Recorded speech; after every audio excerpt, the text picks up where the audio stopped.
For daily ask Reddit, what is something you've always wanted to ask a woman, but daren't? Do you like having boobs? Sometimes I wish I didn't have them. I get pain in my left one and get paranoid that it's my heart, even though it's just my boob being dumb. Sorry, maybe this is weird to reply, but while I don't have boobs, my right testicle is sometimes painful, and it makes me kind of that I'm like one misstep away from torsion or something. Edit. Torsion. My friends and I took to calling boobs chesticles because of the various similarities and inconvenience and discomfort between breasts and testicles. I've always heard that perfumed feminine hygiene products are universally hated by womankind. True or false? Edit. Thank you everybody for the responses. It's been very informative. I know this is only a small sample size when it comes to inquiry, but seeing that at least the majority of this small number despises scented products has made me aware of what not to buy whenever, if ever, the time comes for me to purchase some for a woman in my life. I absolutely hate them, and my girlfriends agree. That scent mixing with the smell of blood is the most terrible thing in the world. Exactly what I was going to say. It's like it amplifies the smell and it's bizarre and off-putting. I found there's no real smell with unscented, but the smell of a used scented pad makes my skin crawl. When you cross your legs, does it feel like you're squishing anything at all? Or is it entirely without feeling? Doesn't squish anything but can make the knee sore after a while. As a guy, I would like to cross my legs too, but it gets uncomfortable and even starts to hurt fast. Edit. To clarify, I meant my balls being squished by my thighs, not my legs themselves. Since you roughly know when you're expecting your period, do you ever use preemptive tampons or pads? Or does the period start before you use products? Edit. Thanks for all the answers. Generally sounds like everyone has different opinions depending on product and personal experience, but a common theme is preemptive tampons are bad. Also learned about the red blush, so that's cool. So usually the first sign is a blush of red when you wipe. At that point, you're not yet bleeding into your undies, but you're gonna soon. That's all the heads up I usually need. Exactly the same thing for me. Either that or a spot of red in the toilet, and then I'm like, ah, fuck me, and have about 10 to 20 minutes before I TBEGINS. Same. I also get this certain cramp every time before I begin, and I'm like, yep, there it is. Do you feel sexually aroused by being touched in the breasts?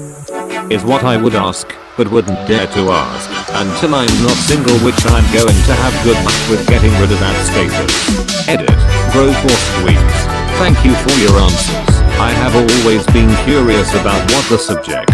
Honestly, this varies from girl to girl. Some women find it a turn on, others are just whatever about it, but I don't think most girls dislike it, although the best thing to do is ask your partner about it.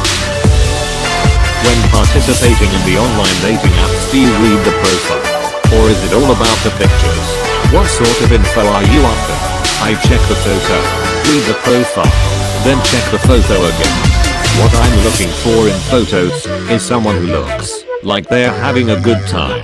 Someone happy. I don't need crazy adventure photos unless that's a huge part of your life. If I were to imagine hanging out with the person in the photo, what would that be like?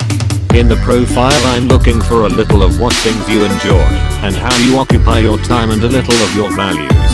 Someone whose activities are compatible with mine means nothing to me if I know nothing about your values. So if you love going to concerts and trying out new restaurants, that's worth mentioning. If you also would go to your great defending Donald Trump, also worth mentioning. If you love running and reading, mention that. If Jesus is your life and you want to spread the gospel, also mention that. Once you're in your 30s, you might want to mention if you're interested in having kids or not. In your 20s, I think you can generally leave that info out, unless it's really important to you. If you're 20, probably stating that you want to make babies is a little intense. Serious question. In your daily life, how often do you feel unsafe because of a man? In what sense do you feel unsafe? Afraid you're gonna get beat? Sexually assaulted? Something else? Does this fear come from personal experience or stories you heard about others? I'm not afraid of specific men on a day-to-day basis, but the general worry is always present. It could be the dude at the gym, the weird man at the grocery store who only and always says hi to me, not the other customer nearby, the car that stopped 30 meters behind me when I'm on a walk or run.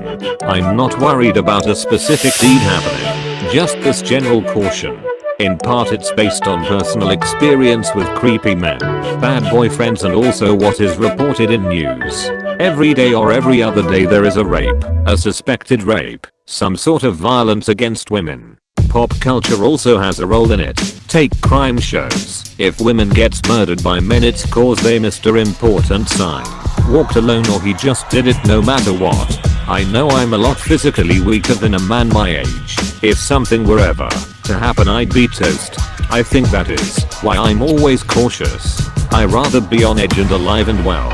This may OFC cause non-violent dudes to feel bad, but I rather them feel bad than I end up raped, hurt or dead, because I placed their well-being before my own.